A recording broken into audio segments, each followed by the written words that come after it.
Hey guys, in this video we're going to be revisiting the Sideshow Collectibles Friday the 13th Jason Voorhees from Friday the 13th Part 3D. I know I've already done this video before, but there was a couple of elements that I wanted to go back and I wanted to touch base on because, of course, the elephant in the room, one of which being the controversial unmasked Jason face portrait that's underneath this hockey mask. I wanted to go back and wanted to talk about that. I feel like in the original video that we looked at for Jason here, the lighting wasn't right. I was still kind of playing around with lighting, so it didn't really represent the true colors of this figure. So all those reasons and everything else, we're going to go back and we're going to have a look at this figure basically with a clean slate, and we're going to a new pair of eyes. So hopefully you guys enjoy this video as we revisit the Friday the 13th Jason Voorhees from Sideshow Collectibles.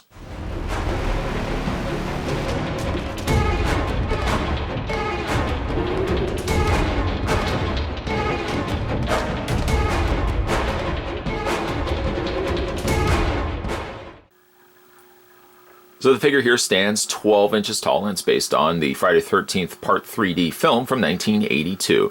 It's funny that the film itself takes place shortly after Friday the 13th Part 2, so it really isn't technically Friday the 13th when it takes place, but it's one of those things you just kind of have to overlook. In the film, Jason Voorhees is played by the late Richard Brooker, a stuntman who donned the hockey mask for the very first time as Jason Voorhees, and then, of course, became the iconic look for this killer.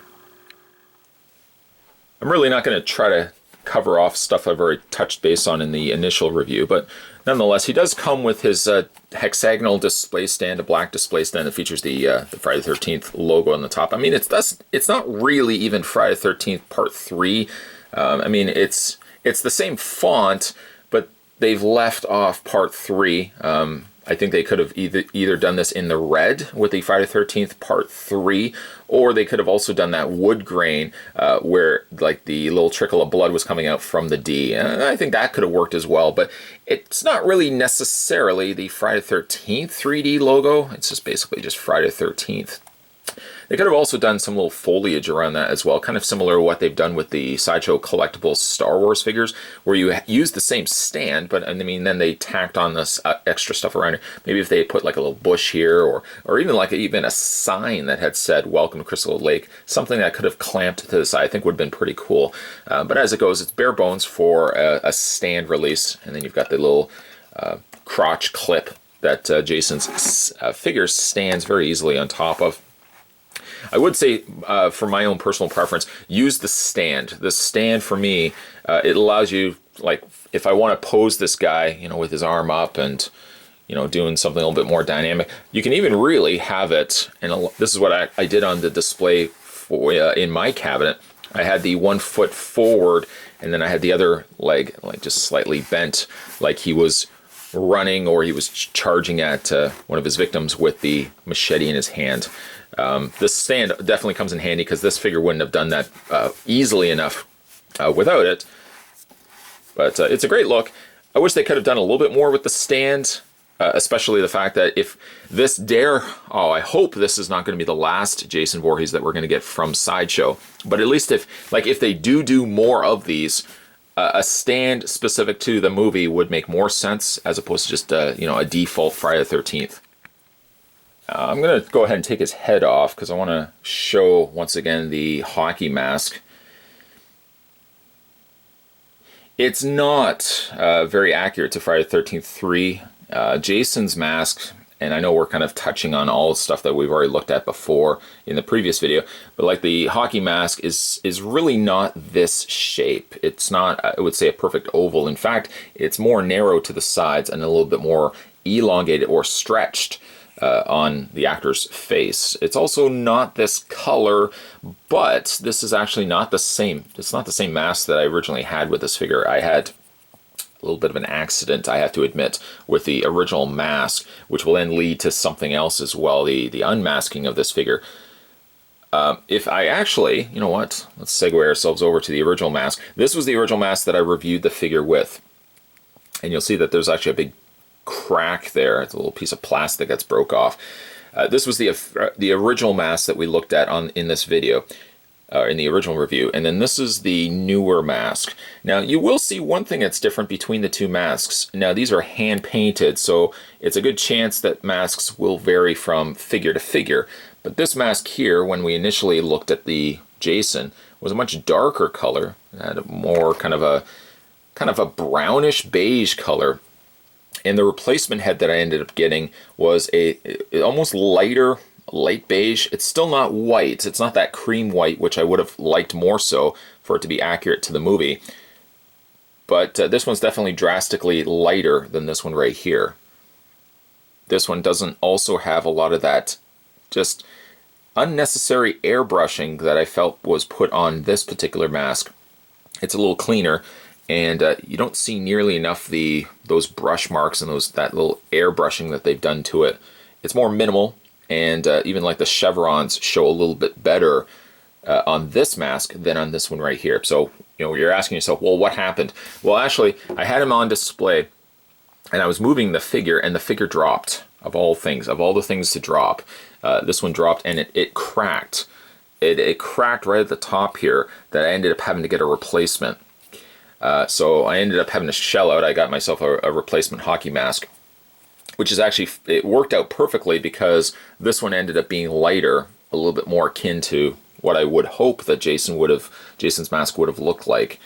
And that also gave me the opportunity then, because this does actually have, it's not intended to be removed in any stretch of the imagination. You can see what I'm going to do here and how much damage it has caused by removing the mask. But the mask is removable. I would not have done this if the hockey mask had not already broke on the floor and cracked. It actually cracked right at the top here, almost cracked away from the face sculpt, that then I was able just to kind of go in there and just further get in there with a knife. And the back straps actually don't attach other than that little point here, so you can kind of get a knife in there, break away some of that little glue, the bit of glue that keeps the straps housed to the back of the head here. And then the only other place where the hockey mask is attached, there's like, it's basically right where the crack ended up happening, where that broke. You have to just kind of whittle away at it, and actually this whole bottom section peels up, that when you do remove it, let's go ahead and take the hockey mask off right now. There's the hockey mask. There is the unmasked Jason. And you can see right here is where that attaches to. Let me just show you here the hockey mask. That is actually the part that broke on the mask itself. Again, luckily I was able to pick up a replacement. But that's what it looks like. That's Jason's face underneath. I can't tell you why Sideshow opted not to include the option to have this removable. I've heard that they weren't happy and they felt the face was unfinished, so they just decided to keep the face hidden behind the hockey mask. It doesn't really make much sense to me, but at least if you had given the option to remove the hockey mask, even if this was the face sculpt, I'm pretty happy actually with the face sculpt. I got a little bit of wear of paint here. I don't know if it just came off with the mask. And then of course I've got this big noticeable peg at the top here. But there you go. That's Jason's face.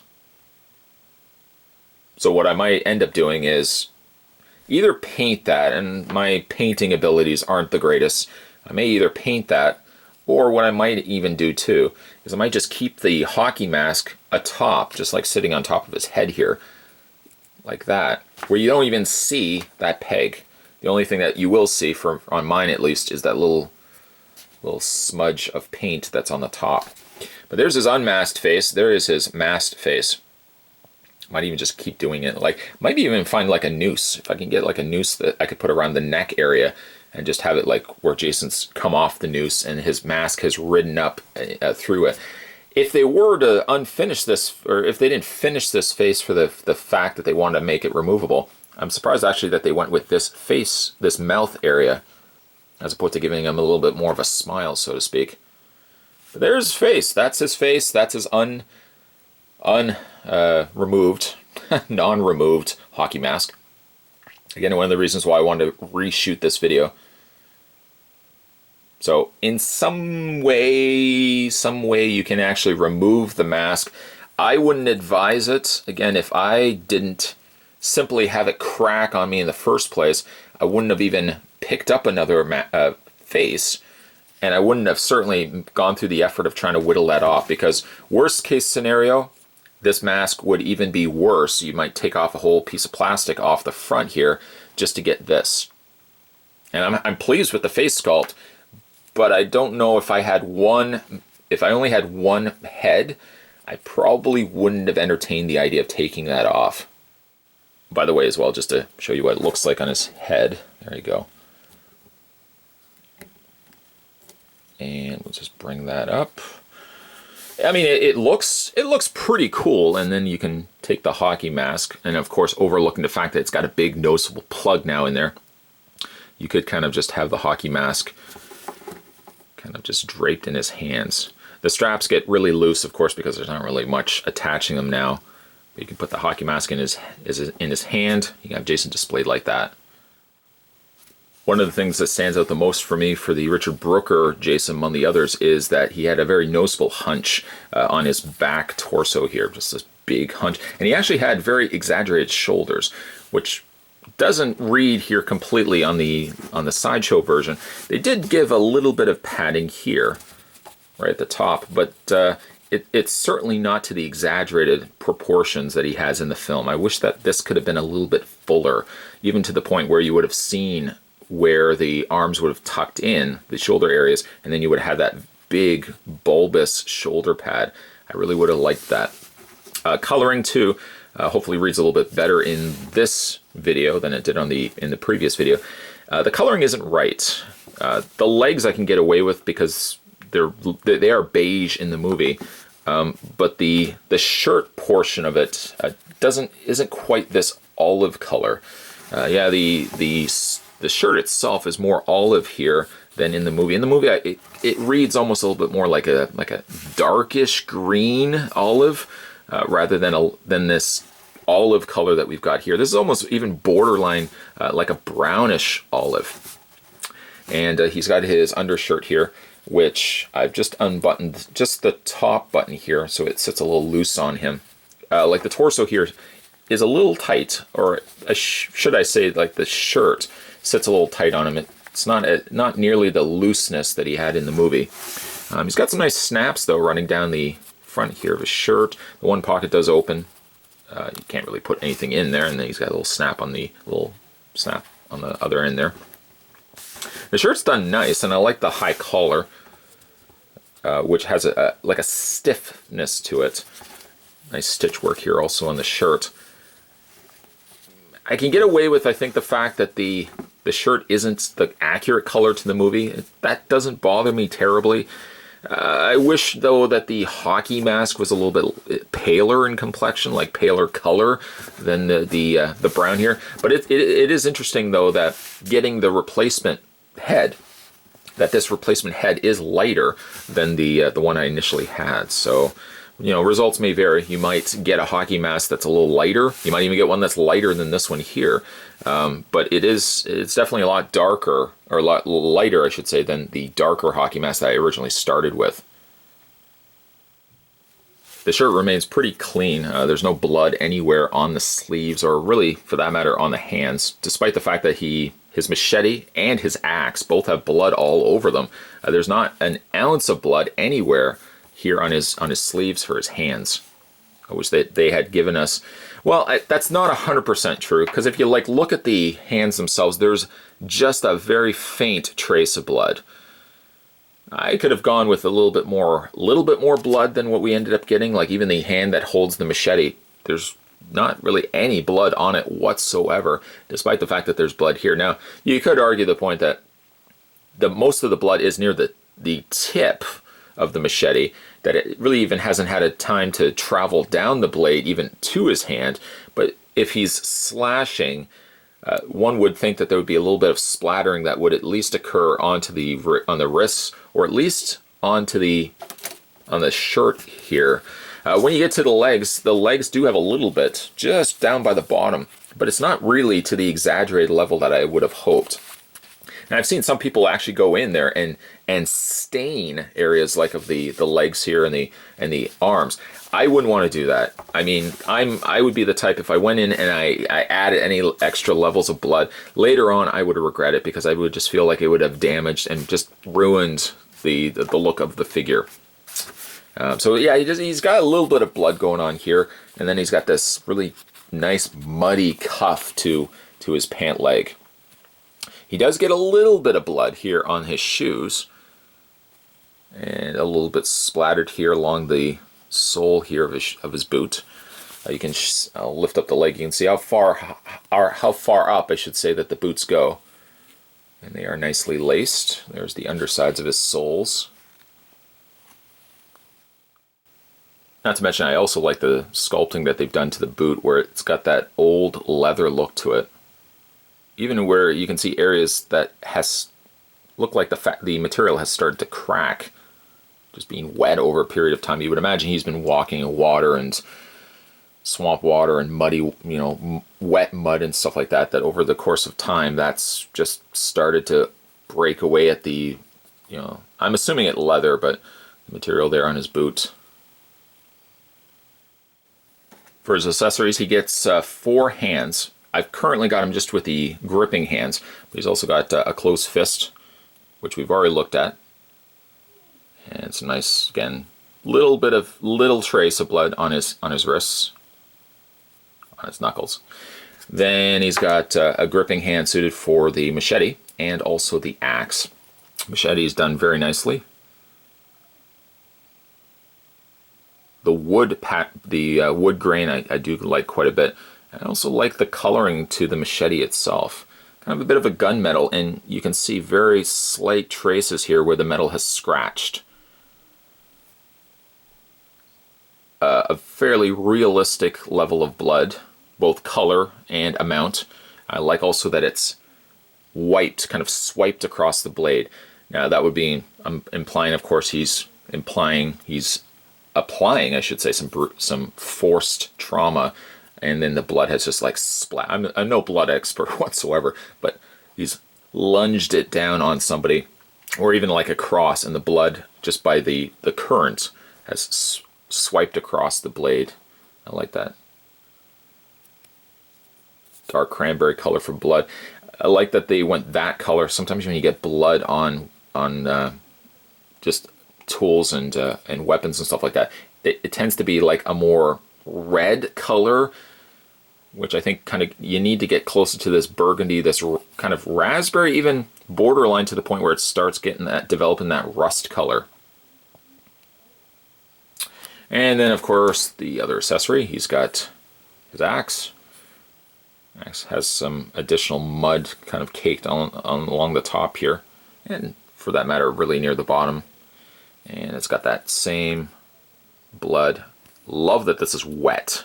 It's not really wet, but love that it's got that look of wetness to it, like he's just used it. Little bit of that blood splattered across the blade here. That same sort of gunmetal gray, I like that quite a lot.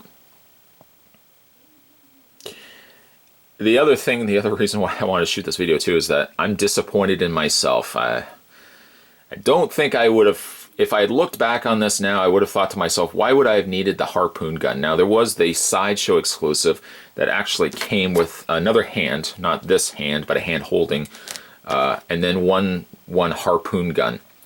I didn't get the Sideshow exclusive because I thought to myself at the time that I picked it up, the only 2 weapons I would ever see myself ever having Jason wield would be a machete, or at the very least would be an axe. What possibility would I ever have to display him with a harpoon gun? Then Then I started thinking after the fact, Jason's first appearance and Jason's first on-screen kill, you have him walking out onto the dock and he's got the harpoon gun in his hand. And then afterwards I started thinking about, if I'm going to be displaying this guy, and we can only, fingers crossed, we can only hope that Sideshow gets more of these Jasons going. I would kind of want to have Jasons represented by their respected tools of the trade in the movies that they appear in. I don't know if I would. I display him now with the machete just by virtue of the fact that it's Jason and it's a machete. But truthfully, you know, truthfully, if he had the harpoon gun, I would have displayed him with the harpoon gun because that's when Jason first appeared with the mask on. So I really kicked myself that I've been trying to look on eBay to find someone that's selling the harpoon gun and the extra hand. I really kicked myself that I didn't get it. I don't know. Again, I don't know what I was thinking. I guess I just thought I'm always going to display him with the machete. But truthfully, I really should have gone with the harpoon. One of the things I didn't talk too much about too was the nice veins that they've incorporated into Jason's hand here. I like also too that his hands are dirty as opposed to just making them very, very clean. And if I move up the sleeve, not only can you see how his arms rotate, I also like this one vein, this monster vein that he's got running along his forearm. And he actually has another one here too as well. I do like that. You don't see it too much because you're going to be having the sleeve down. But I like that they put a little extra to that, because if you look at the original Sideshow Jasons, the hands were pretty good, the head was pretty good, but then they put him on just like a defaulted normal body. And for one thing, like the arms looked very pristine, and they didn't have the veins and the sculpting to it. And then of course the frame was the big killer for me. One of the reasons why I just haven't gone back and picked up any of them, because, well, I don't really like. I don't like the body frame that they ended up using for him. The only other option I could do is maybe pick up another Jason here and try to dress him down, and then dress him up with one of the older Jasons. But ultimately, though, it's a lot of hassle. It's just extra costs, and I know it wouldn't look right because they've added all this additional padding to this particular figure. That, well, if you really took all the dressings off him, he wouldn't be that much bigger and bulkier than some of his predecessors that we've seen before. The one last thing I wanted to show as well is, and I mentioned this in the initial video too, I love the sculpting on the neck, that they've given him this broad, muscular neck as opposed to giving him a very skinny peg neck. It's nice paint going on there. Now this is all soft here, so one would assume the whole torso here has been applied, like a rubber torso that's been put over top of an existing body. You can kind of feel like there's pecs and there's little shoulder blades and stuff like that in there. Really nicely done. And then of course you can see the dirtied looking t-shirt. I didn't actually have this guy with the shirt unbuttoned before. I kept it pretty tight, but you can unbutton the shirt depending really your preference. You can unbutton the shirt as much as the three snaps I should say, will allow you. You just open that up and you can see his very muscular chest as well as very dirty top underneath. It's definitely not a look I'm going to go for. If anything, I'm probably just going to keep the two snaps shut at the bottom, and then I'll keep the one on the top just slightly loose and unsnapped so it doesn't look like the collar sits too tight around his neck. So this guy's articulation, he gets a ball joint in the head. You can move the head all the way around and up and down. He's got the hinges in his shoulders. Now the only thing is, I wish that the arms could have moved a little bit more forward than what they can. They can move out easily enough, but forward becomes a little bit more difficult. Certainly you can't get the arm, at least I can't get my arm further than about there. He's got a double hinge in the elbow and swivel in your bicep, swivel in the hand, and of course the swiveling in the forearm that we looked at as well. Upper torso crunch, he's got a waist swivel, forward and back motion, and out on the legs, a swivel on the thigh, double hinge knee, and a rotation in the foot. I do find though, every time I rotate this foot, this one's not bad. This one here, I rotate it, it always pops out of the ball joint. It's a simple fix, and you can see too, taking it off the ball joint, the boots are very soft rubber. And we'll just go ahead and put this boot back in socket. With the second review now done of this guy, I can still say I'm very pleased with what Sideshow did to Jason here. There's things I wish, of course, if I had a wish list of what Part 3 Jason could have had, I certainly would have favored a removable mask. And I think in the initial review, I had mentioned that the mask coming off didn't bother me because I was going to probably display him more so with the hockey mask on anyways. But looking back on it now with the same regret that I had for the harpoon gun, I still think that a removable mask option would have still catered well to people that either wanted to have the hockey mask on, or if people wanted to have the hockey mask in, different poses, like, up on the forehead or just completely off, displaying the profile underneath. Still not sure why Sideshow opted to just leave it off altogether, as it could have been. I mean, they've gone really the extra mile to finish, for what I consider finish, a complete head portrait. Why they left it off, I still don't know. The costume, I think, as a whole is pretty good. I don't know why they would have gone with a more brownish olive colored shirt, because even in the prototype images, the prototype images had Jason with a more dark green shirt that's a little bit more accurate to how he appears in the movie. Yes, there's still the debate of the hockey mask. It's not really Part 3's hockey mask, although I must admit, getting the replacement head, that the hockey mask being now lighter, I don't think bothers me as much as it did before. But I wonder, though, why they didn't give us an accurate hockey mask to something like in Part 3.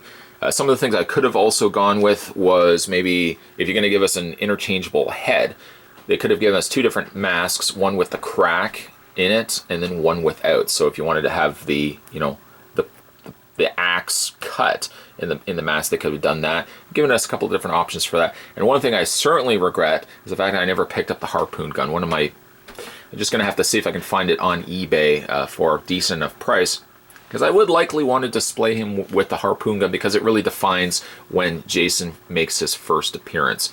That being said, still love this figure. I can only hope, because they chose to do it as Part 3's Jason, that we will get other Jasons as well.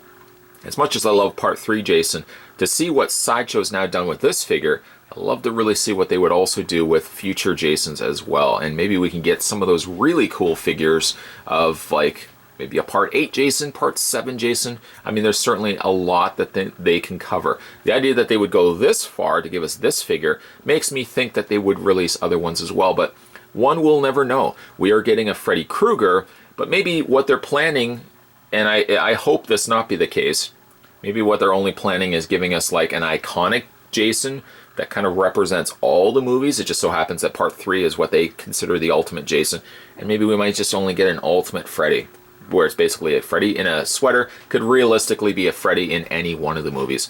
Still, it's not a bad figure though. This figure, it's a little over $200. I think it's about $209. I think he's currently on pre-order right now over at Sideshow Collectibles, which is kind of funny because so many people have already had a chance to pick this guy up. But he's currently pre-ordered as well, I think with like a May to June release. If you didn't get this guy the first time around, I would highly recommend picking this guy up now. One little bit of advice though, don't, unless you've damaged it and dropped it like Butterfingers here, I wouldn't go ahead and try to remove the hockey mask, just for fear that, for starters, you're going to get a big honking peg there, but you may also further damage the mask. And luckily my mask was already damaged, that I would have even entertained the idea. But yes, there is at least an unmasked version buried underneath all that goodness.